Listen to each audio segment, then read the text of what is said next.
Assalamualaikum warahmatullahi wabarakatuh.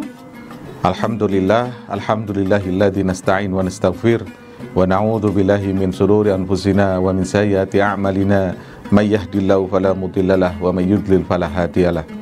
Asyhadu an la ilaha illallah wa asyhadu anna Muhammadan abduhu wa rasuluh la nabiyya ba'dah. Rabbi ishrah li sadri wa yassir li amri wahlul 'uqdatam min lisani yafqahu qawli, amma ba'd. Para sahabat Posko Media, alhamdulillah kita bertemu lagi dalam rangka Kultum Mas Pimret One Day One Hadis, dalam rangka mengisi bulan suci Ramadan dengan kebaikan. Mudah-mudahan apa yang kami sampaikan bisa bermanfaat untuk bisa saling mengingatkan satu dengan yang lainnya dengan hal-hal yang kebaikan. Mari kita awali dengan bacaan suratul Fatihah. Mudah-mudahan apa yang kita bagikan pada hari ini bisa mendapatkan manfaat sehingga bisa menjadikan bekal kita dalam beribadah kepada Allah Subhanahu wa taala. Bismillahirrahmanirrahim. Hadratin Nabi Mustafa Muhammadin sallallahu alaihi wasallam.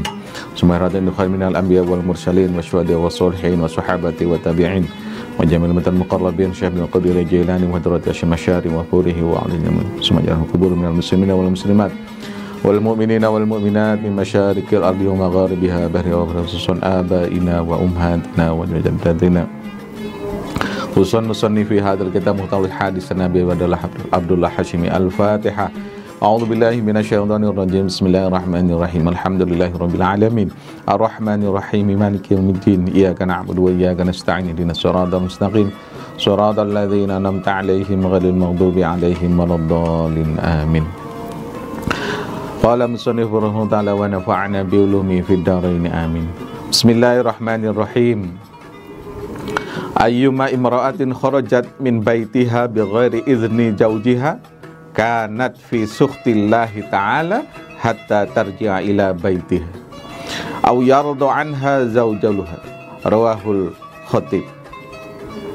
Kanjeng Nabi SAW Kanjeng Nabi SAW bersabda, ayyuma imra'atin kharajat min baitiha.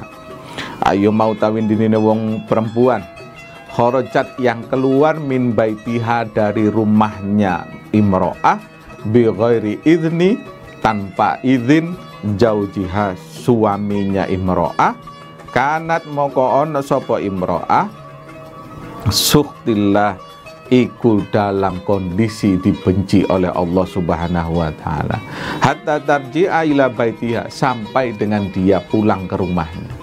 Jadi selama perjalanan, selama dia di luar rumah tanpa izin suami, seorang istri itu keluar rumah tanpa izin suami, maka kondisi ketika dia di luar selama dia tidak mendapatkan izin dari suami, maka kondisinya selalu dibenci oleh Allah Subhanahu wa taala. Hatta tarji'a ila baitiha, sampai dengan dia pulang ke rumahnya. Au yardo, atau dia mendapatkan ridho dari anha, dari suaminya. Ya mungkin kalau dulu kan tidak ada alat komunikasi yang bisa digunakan. Kalau sekarang mungkin banyak alat komunikasi yang bisa digunakan. Ketika ada acara mendadak, langsung bisa izin ke suami untuk keluar rumah. Nah, ya, sekarang ada saluran komunikasi yang mudah karena gitu. Jadi seakan-akan kalau sekarang kalau istri keluar rumah tanpa izin suami, karena tidak mendapatkan izin dari suami, itu kayaknya sulit. Karena sekarang alat komunikasi sangat mudah untuk digunakan gitu loh. Apalagi kalau jauh-jauh hari sudah pamit bahwa akan ada acara ABC, maka sang suami bisa memberikan izin kepada istri. Jangan sampai istri keluar ke rumah tanpa izin suami. Karena kalau dalam Islam dulu ketika belum menikah, surga perempuan surga anak adalah di bawah telapak kaki ibu. Tapi ketika anak perempuan sudah menikah, maka surganya istri adalah di bawah kaki suami, di bawah ridhonya suami. Karena itu istri wajib hukumnya berbakti untuk mencari keridhoan suami. Jangan malah sebaliknya, keluar rumah tanpa izin suami, suami tanpa mengetahui kemana dia pergi, kemana dia bergaul. Nah, ini akan sangat membahayakan. Karena bagi istri wajib hukumnya berbakti kepada suami, wajib hukumnya taat kepada suami. Tapi hanya ada batasan dalam agama. Taat kepada apa? Taat kepada hal yang ma'ruf, taat kepada hal-hal yang membawa kebaikan, kebenaran. Nah, kata Kanjeng Nabi, innamat ta'atu fi ma'ruf. Sesungguhnya ketaatan istri kepada suami adalah hal-hal yang baik.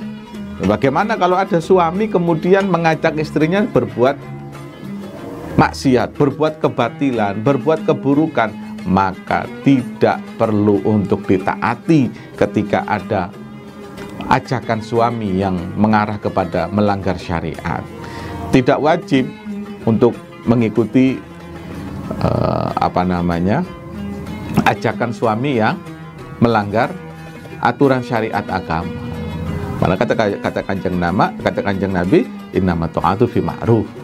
Ketaatan istri kepada suami adalah hal-hal yang baik. Nah, karena itu beban suami itu berat, memang berat beban suami itu. Makanya kenapa ketika sudah menikah, istri itu harus taat kepada suami. Ridhonya istri ada pada ridhonya suami. Istri kalau mau masuk surga ya harus dapat ridhonya suami. Kalau dulu surga ada di bawah telapak kaki ibu, ketika anak perempuan sudah menikah, surga ada di bawah telapak kaki suami. Ridhonya suami yang harus dikejar. Nah, kalau sebaliknya, kalau suami malah mengajak kepada hal yang kemungkaran, maka itu tidak perlu untuk ditaati. Makanya suami tanggung jawabnya besar. Tanggung jawab kepada anak, kepada istri, dan juga kepada kedua orang tua. Nah, bagaimana sikap suami terhadap istri yang ingin berbakti kepada kedua orang tua? Pada suami-suami, jangan menghalangi istri kita untuk berbakti kepada kedua orang tua.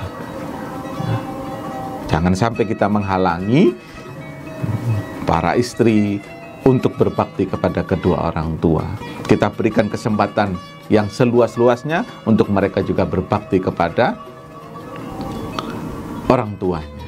Kadangkala ini kalau suami ngelihat moro tua itu kadang pikirannya berbeda.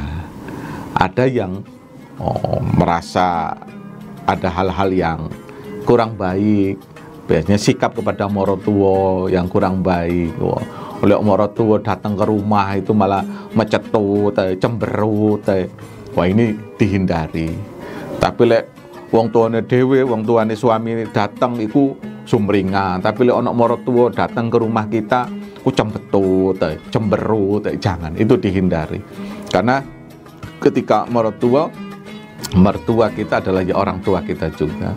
Ketika ada satu tali pernikahan, maka mereka juga menjadi orang tua kita. Karena itu tetap harus birrul walidain, berbakti kepada kedua orang tua, dan juga jangan menghalangi istri untuk berbakti kepada kedua orang tua. Memang beban suami berat.